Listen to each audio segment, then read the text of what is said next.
Hello, this is Leonard Rich, Superintendent of the Laurel School District, with an update regarding the school district's compliance with the latest order from the Pennsylvania Department of Health.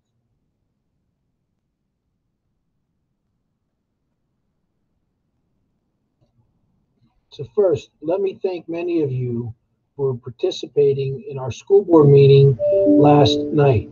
We had between 150 and 175 people in person, with another 200 some online. So many of you have taken an interest in this particular topic as it faces your school district.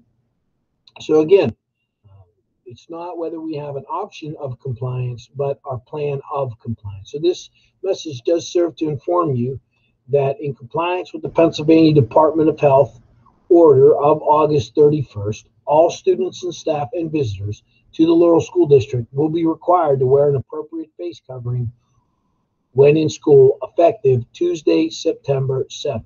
And again, we have the link to the order should you want to get there and review the order yourself. As stated in the Laurel Health and Safety Plan, the district will follow any mandates as determined by the Pennsylvania Governor's Office, the Department of Health, and the Center for Disease Control and Prevention, CDC. The district's compliance with the current DoH order aligns with the previously announced and approved plan. Now, yes, our masking was optional in our plan, but it was also stated that we will follow mandates in our plan. So this is the operational procedures. Under Section 2, it says that it's a general masking requirement. So we will require students, staff, or visitors working, attending, or visiting wear face coverings indoors unless they have an exemption as covered by Section 3.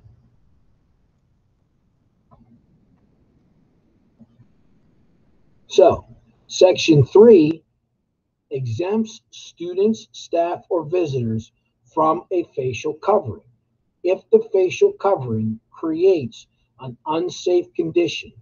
An unsafe condition is defined but not limited to obstructs vision, creates an entangled hazard, creates a disease vector or causes respiratory hazard, or creates an asphyxia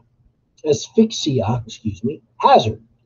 If operation of equipment or execution of a task meets any of the previous aforesaid conditions or any other reasonable circumstance, then the operation of equipment or execution of a task may be done without a facial covering. The Laurel School District will require students, staff, or visitors to provide written documentation. Now, we do have a mask covering exemption request, which I will get to. The Laurel School District will require written documentation that a face covering would either cause a medical condition or exacerbate one, including respiratory issues that impede breathing, a mental health condition, or a disability.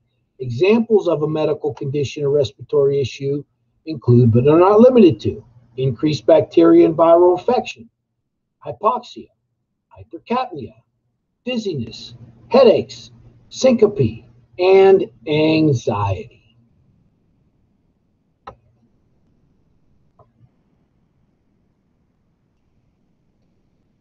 The Laurel School District will require students, staff, and visitors to remove a facial covering when confirmation of identity is required. Who are you?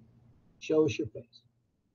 The Laurel School District will exempt students, staff, and visitors from facial coverings when reasonable circumstances indicate little to no expectation of in-person interaction, such as a preparation period, working outside by yourself. The Laurel School District will exempt students, staff, and visitors from wearing a face covering if communicating or seeking to communicate with someone who is hearing impaired or has another disability where the ability to see the mouth is essential for communication. Examples include, but are not limited to, hearing support services. So many of our students, some of our students, are hearing impaired. Part of what they do is lip read. Well, you can't read lips with a facial covering. So will be directing our teaching staff in those circumstances to reveal their face but maintain social distance. Instruction in the classroom who has hearing impairment, instruction in a primary classroom where demonstration of pronunciation is part of the learning process.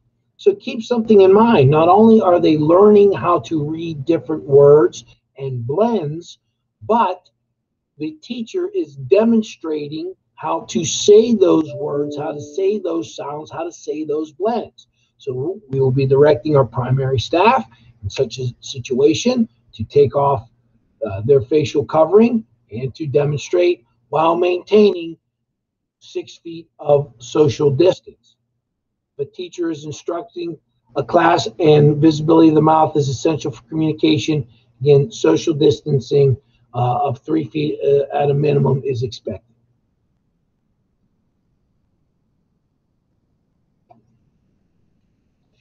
The Laurel School District does not serve any students 2 years of age or younger. However, any visitors 2 years of age or younger will be exempt from facial coverings.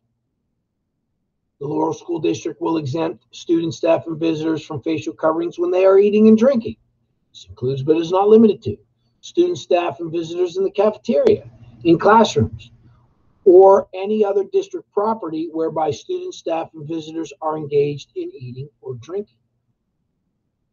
The Laurel School District will exempt students, staff, or visitors from facial coverings when they are playing an instrument. This includes, but is not limited to, individual lessons, group lessons, class instruction, performance in an ensemble, or other band. The Laurel School District will exempt students, staff, and visitors from wearing facial coverings during physical education classes and outdoor recess.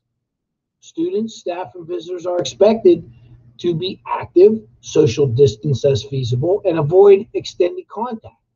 No student, staff, or visitor should be in extended contact as defined by established guidelines. We are trying to avoid 15 accumulated minutes within a 24-hour period.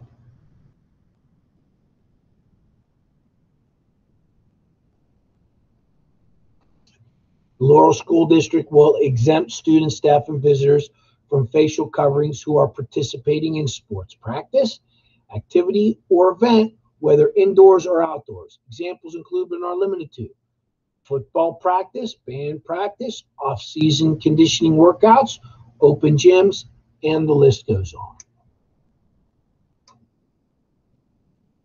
Now, Section 4 deals with school entity obligations. What must we do? The Laurel School District will require and enforce the requirement that all teachers, children, staff, and visitors, subject to the exceptions in Section 3, wear face coverings indoors, regardless of the fact that this order is in direct conflict with our locally improved health and safety plan. We know what the board of directors designed. We know what they approved. We know that had the support of the community, and it's irrelevant in terms of compliance. We have to comply with the order from the Department of Health. The Laurel School District will post prominent signs in conspicuous locations for teachers, children, students, staff, and visitors stating that face coverings are required by order of the Department of Health. Places include but are not limited to entrance, exits, classrooms, and athletic facilities. The Laurel School District will provide reasonable accommodations for individuals who state they have a medical condition, a mental health condition, or a disability that makes it unreasonable for the person to maintain a face covering.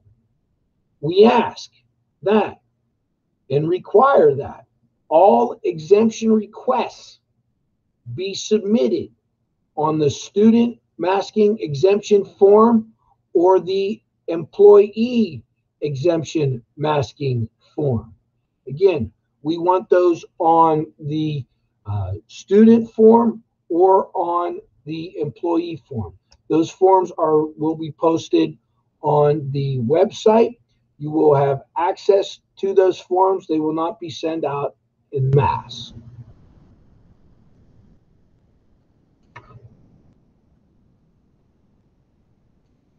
The Laurel School District will not do the following: enforce face covering requirements when there's an exception under Section 3 or is unsafe to do so, restrain, use force, or physically remove teachers, children, students, staff, or visitors who refuse to comply with this order when it would otherwise be legal to do so, violate laws, including state and federal anti-discrimination laws.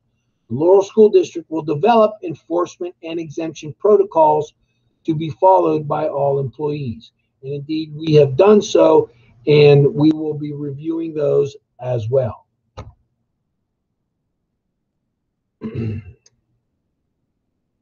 Now, again, I will remind you, and something that we've done since the beginning of the year, is that masks are required on public transportation, and the school bus is defined as public transportation.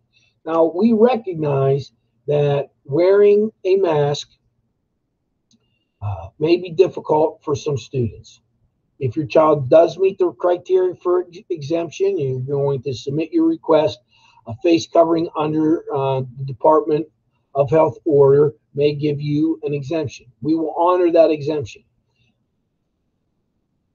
With the form, once you submit the form, unless you receive a request for additional documentation, that submission of the form will be sufficient. We ask that you please contact your child's building principal as soon as possible so the appropriate documentation may be submitted. We appreciate your patience and cooperation as we continue to work with you to ensure a safe, happy, and healthy educational experience is in place for all of our district's students and their families. What I would like to share with you next are forms that have been developed.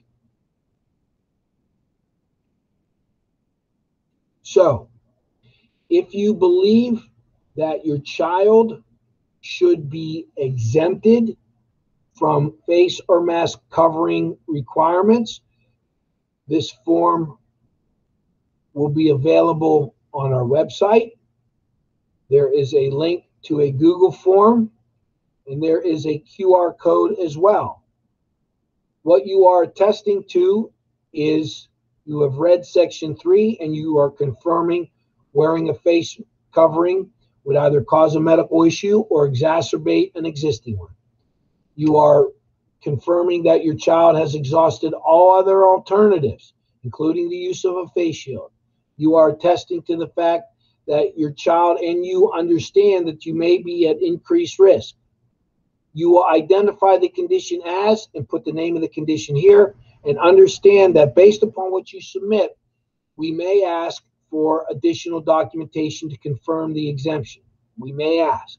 Unless you hear from us, this will be sufficient. You are to print your name, sign your name, and date it.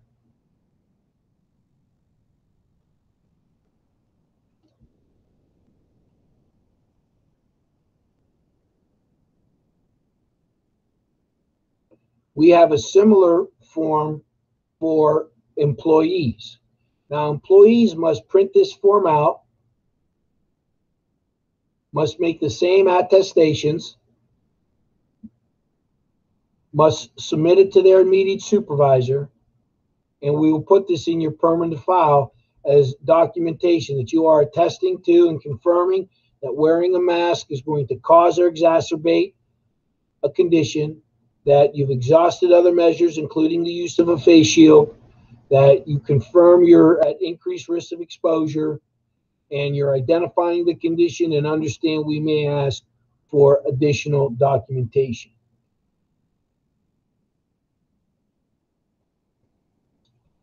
The final document I want to share with you is our enforcement document. So, please understand that district protocol to address students, staff, or visitors who are unexempted and unmasked. So, look, not everybody's exempted. Not everybody's unmasked. So those who are unexempted but still unmasked will fall under this protocol. The district will create a master list of all exempted students and staff. For the week of Tuesday, September 7th, 2021, all unmasked students, staff, and visitors will be assumed exempted. The district will be collecting exemptions during that time. Once exemption forms have been submitted and the master list created no later than Monday, September 13th, 2021, only those students, staff, and visitors identified as exempted will be permitted to not wear facial coverings. Each department, the elementary school, the middle high school, the custodial staff, the cafeteria workers, the transportation department, all employees shall serve as reporters of potential violations to their immediate supervisors. Every one of those groups already have a lot on their plate. The elementary and middle high school, obviously, we're focusing on our instruction. Our custodial staff is focusing on maintaining the grounds, providing a safe, clean environment. Our cafeteria staff is focused on providing meals. Our transportation staff is focused on getting kids here and back. So if you see a potential violation, you are to report it to your immediate supervisor. Enforcement is the sole responsibility and discretion of the administration. So any employee may report, but only the administration may execute the enforcement. Administrators are defined as the following: district superintendent, middle high school principal, K-12 assistant principal, elementary principal, director of pupil services, director of building and grounds, cafeteria manager, and the director of transportation. So those individuals will be responsible for dealing with noncompliance. Everybody else is responsible for reporting noncompliance. We don't want to get into power struggles in the classroom. All attempts at enforcement will be in compliance with the guidelines of the order. We're not physically removing anybody. We're not restraining anybody. A student who is unexempted and unmasked may face progressive discipline similar to a dress code violation. So, you realize there's an order. The school has made a reasonable request of you to follow that order. You have not submitted any exemption request. You have not been granted any exemption request. Therefore, you are unmasked and unexempted. You will face progressive discipline. A staff member who is unexempted and unmasked may also face progressive discipline in line with their collective bargaining unit agreement where applicable, or due process assured to employees by the district. Any visitor who is unexempted and unmasked will be addressed and may be asked to comply or possibly be denied admittance to the district buildings. The Laurel School District, again, will have a plan and has devised a plan and will be executing a plan of compliance for the latest Department of Health order issued August 31st, 2021, and to take effect September 7th, 2021. In addition to a plan of compliance, if you believe we should consider a student exemption, that form has been created. If you are an employee and feel you have a medical exemption, you may submit for that medical exemption for consideration. And we have also articulated for your review the district protocol for enforcement. Therefore, what we want you to do is we want you to be here, we want you to be kind, we want you to be responsible, and as always, we're going to go, we're supposed to go, we're going to be there on time, and each and every day we're using our God-given abilities to do the very best we can. Have a great day. Thank you.